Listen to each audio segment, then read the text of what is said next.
बीमे बारे supreme court ने किया वड्डा फैसला। बीमा करन बाद मैडिक्लेम खारज नहीं कर सकदियां बीमा कंपनियां।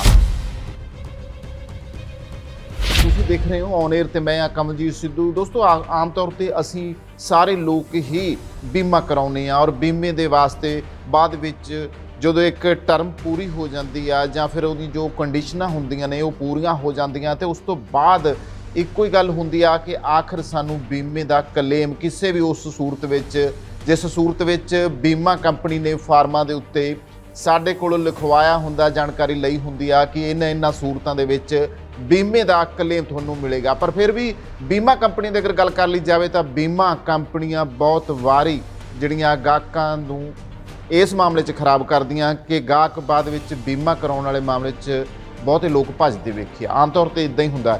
ਤਾਂ ਗੱਲ ਕਰਾਂਗੇ ਬੀਮਾ ਕੰਪਨੀਆਂ ਦੇ ਬਾਰੇ ਜੋ ਸੁਪਰੀਮ ਕੋਰਟ ਦਾ ਵੱਡਾ ਫੈਸਲਾ ਆਇਆ ਉਸ ਦੇ ਬਾਰੇ ਕਿ ਹੁਣ ਕੋਈ ਵੀ ਬੀਮਾ ਕੰਪਨੀ ਕਲੇਮ ਦਿੱਤੇ ਬਿਨਾਂ ਖਾਸ ਤੌਰ ਤੇ ਜਿਹੜਾ ਮੈਡੀਕਲੇਮ ਆ ਉਹ ਦਿੱਤੇ ਬਿਨਾਂ ਭੱਜ ਨਹੀਂ ਸਕਦੀ। ਬੀਮਾ ਕੰਪਨੀਆਂ ਵਿਅਕਤੀ ਦੀ ਜੋ ਮੌਜੂਦਾ ਬਿਮਾਰੀ ਆ ਉਹਦਾ ਹਵਾਲਾ ਦੇ ਕੇ ਕਲੇਮ ਦੇਣ ਤੋਂ ਮਨਾ ਨਹੀਂ ਕਰ ਸਕਣਗੀਆਂ। ਸੁਪਰੀਮ ਕੋਰਟ ਨੇ ਬੀਮਾ ਕਲੇਮ ਦੇ ਇੱਕ ਮਾਮਲੇ ਵਿੱਚ ਕਿਹਾ ਹੈ ਕਿ ਕੋਈ ਬੀਮਾ ਕਰਤਾ ਪਾਲਿਸੀ ਜਾਰੀ ਹੋਣ ਤੋਂ ਬਾਅਦ ਪ੍ਰਪੋਜ਼ਲ ਫਾਰਮ ਵਿੱਚ ਜਿਹੜਾ ਬੀਮਾ ਧਾਰਕ ਦੁਆਰਾ ਦੱਸੀਆਂ ਗਈਆਂ ਮੌਜੂਦਾ ਮੈਡੀਕਲ ਕੰਡੀਸ਼ਨ ਦਾ ਹਵਾਲਾ ਦੇ ਕੇ ਕਿਸੇ ਦਾਅਵੇ ਨੂੰ ਖਾਰਜ ਨਹੀਂ ਕੀਤਾ ਜਾ ਸਕਦਾ।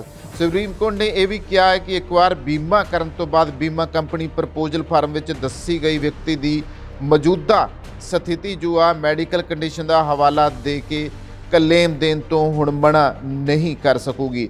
ਤਾਂ ਇਸ ਬਾਰੇ ਫੈਸਲਾ ਜੱਜਾਂ ਦੀ ਇੱਕ ਪੀਠ ਨੇ ਕੀਤਾ ਆ। ਬੀਮਾ ਲੈਣ ਵਾਲੇ ਵਿਅਕਤੀ ਦਾ ਇਹ ਫਰਜ਼ ਹੈ, ਉਹਨਾਂ ਨੇ ਇਹ ਵੀ ਕਿਹਾ ਹੈ ਕਿ ਉਹ ਆਪਣੀ ਜਾਣਕਾਰੀ ਦੇ ਮੁਤਾਬਕ ਸਾਰੇ ਤੱਥਾਂ ਨੂੰ ਕੰਪਨੀ ਨੂੰ ਦੱਸ ਦੇਵੇ। ਮੰਨਿਆ ਜਾਂਦਾ ਹੈ ਕਿ ਬੀਮਾ ਲੈਣ ਵਾਲਾ ਵਿਅਕਤੀ ਪ੍ਰਸਤਾਵਿਤ ਬੀਮੇ ਨਾਲ ਜੁੜੀਆਂ ਕਾਫੀ ਸਾਰੀਆਂ ਗੱਲਾਂ ਦੇ ਬਾਰੇ ਜਾਣੂ ਹੁੰਦਾ ਆ ਔਰ ਸੁਪਰੀਮ ਕੋਰਟ ਨੇ ਕਿਹਾ ਕਿ ਹਾਲਾਂਕਿ ਬੀਮਾ ਲੈਣ ਵਾਲਾ ਵਿਅਕਤੀ ਪ੍ਰਪੋਜ਼ਲ ਫਾਰਮ ਵਿੱਚ ਕੇਵਲ ਇਹ ਗੱਲ ਕਹਿ ਸਕਦਾ ਆ ਜੋ ਉਸ ਨੂੰ ਪਤਾ ਹੁੰਦੀ ਹੈ।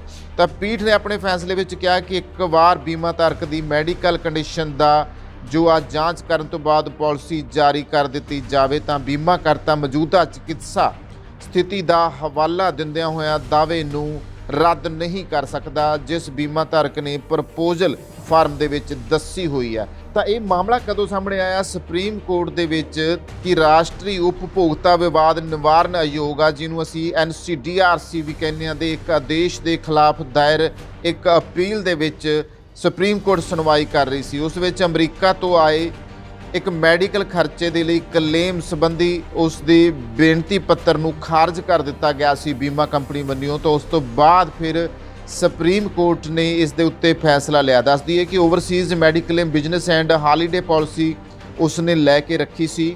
ਤਾਂ ਉਸ ਦਾ ਇਰਾਦਾ ਸੀ ਕਿ ਅਮਰੀਕਾ ਦੀ ਯਾਤਰਾ ਕਰਨ ਦਾ ਸਾਨ ਫਰਾਂਸਿਸਕੋ ਏਅਰਪੋਰਟ ਦੇ ਉੱਤੇ ਪਹੁੰਚਣ ਤੇ ਉਸ ਨੂੰ ਦਿਲ ਦਾ ਦੌਰਾ ਪੈ ਗਿਆ ਤੇ ਉਹਨੂੰ ਇੱਕ ਹਸਪਤਾਲ ਦੇ ਵਿੱਚ ਦਾਖਲ ਕਰਵਾਇਆ ਗਿਆ ਸੀ। ਹਸਪਤਾਲ ਵਿੱਚ ਉਸ ਦੀ ਐਂਜੀਓਪਲਾਸਟੀ ਕੀਤੀ ਗਈ ਤਾਂ ਹਾਰਟ ਦੀ ਕੋਰੋਨਰੀ ਆਰਟਰੀਜ਼ ਨੂੰ ਜੋ ਰੁਕਾਵਟ ਆਉਂਦੀ ਆ ਉਸ ਨੂੰ ਦੂਰ ਕਰਨ ਦੇ ਲਈ 3 ਸਟੰਟ ਪਾਏ ਗਏ ਸੀ। ਇਸ ਤੋਂ ਬਾਅਦ ਅਪੀਲਕਰਤਾ ਨੇ ਬੀਮਾ ਕਰਤਾ ਤੋਂ ਇਲਾਜ ਦਾ ਖਰਚਾ ਮੰਗਿਆ ਕਿਉਂਕਿ ਵੱਡੀ ਗੱਲ ਜਿਹੜੀ ਹੁੰਦੀ ਆ ਕੰਪਨੀ ਦੇ ਮਾਮਲੇ ਵਿੱਚ ਹੁੰਦੀ ਆ ਤੇ ਕੰਪਨੀ ਕੋਲੋਂ ਖਰਚਾ ਮੰਗਿਆ ਤਾਂ ਜੋ ਇਹ ਕਹਿ ਕੇ ਖਾਰਜ ਕਰ ਦਿੱਤਾ ਗਿਆ ਸੀ ਕਿ ਹਾਈਡਰੀਪਲੀਫੀਡੀਆ ਤੇ ਉਸ ਨੂੰ ਡਾਇਬੀਟੀਜ਼ ਸੀ ਜਿਸ ਦਾ ਖੁਲਾਸਾ ਬੀਮਾ ਪਾਲਿਸੀ ਖਰੀਦਦੇ ਸਮੇਂ ਨਹੀਂ ਕੀਤਾ ਗਿਆ ਸੀਗਾ।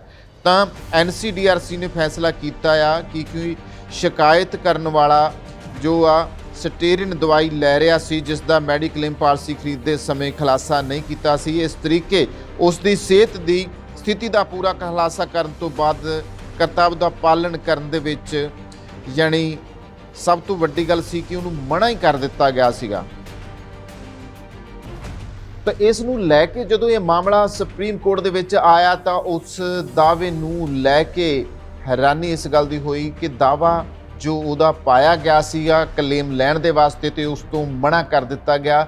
ਜਦੋਂ ਸੁਪਰੀਮ ਕੋਰਟ ਨੇ ਸਾਰੇ ਤੱਥਾਂ ਦੀ ਪੜਤਾਲ ਕੀਤੀ ਤਾਂ ਇੱਕੋ ਹੀ ਗੱਲ ਸਾਹਮਣੇ ਆਈ ਕਿ ਬੰਦਾ ਹੱਕਦਾਰ ਹੈ। ਇਸ ਤੋਂ ਬਾਅਦ ਸੁਪਰੀਮ ਕੋਰਟ ਨੇ ਫੈਸਲਾ ਕੀਤਾ। ਸੋ ਵੱਡੀ ਗੱਲ ਹੈ ਕਿ ਅਸੀਂ ਤੁਸੀਂ ਸਾਰੇ ਅਗਰ ਕੋਈ ਵੀ ਬੀਮਾ ਕਰਾਉਣੇ ਆ ਕਿਸੇ ਵੀ ਤਰੀਕੇ ਦਾ ਬੀਮਾ ਕਰਾਉਣੇ ਆ ਉਸ ਦੇ ਵਿੱਚ ਸਾਰੀ ਜਾਣਕਾਰੀ ਦੇਣਾ ਜ਼ਰੂਰੀ ਹੁੰਦਾ। ਜੇ ਬਿਮਾਰ ਹੋ ਤਾਂ ਉਹ ਵੀ ਦਿਆ ਕਰੋ। ਜ਼ਰੂਰੀ ਆ ਕਿ ਜੇ ਬਿਮਾਰੀ ਦੀ ਹਾਲਤ ਵਿੱਚ ਹਸਪਤਾਲ ਦਾਖਲ ਹੋਣਾ ਪਵੇ, ਉਸ ਦੇ ਉੱਪਰ ਖਰਚਾ ਆਵੇ, ਤਾਂ ਤੁਸੀਂ ਘੱਟੋ ਘੱਟ ਬੀਮਾ ਕੰਪਨੀ ਦੇ ਕੋਲੋਂ ਉਹ ਕਲੇਮ ਕਰਕੇ ਪੈਸਾ ਲੈ ਸਕਦੇ ਹੋ, ਜੋ ਹੁਣ ਸੁਪਰੀਮ ਕੋਰਟ ਨੇ ਐਲਾਨ ਕਰ ਦਿੱਤਾ।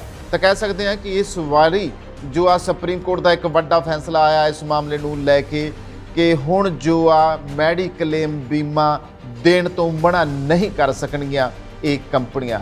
ਸੋ ਇਸ ਤਰੀਕੇ ਦੀ ਜਾਣਕਾਰੀ ਲਈ ਲਗਾਤਾਰ ਜੁੜੇ ਰਹੋ ਔਨ 에ਅਰ ਦੇ ਨਾਲ।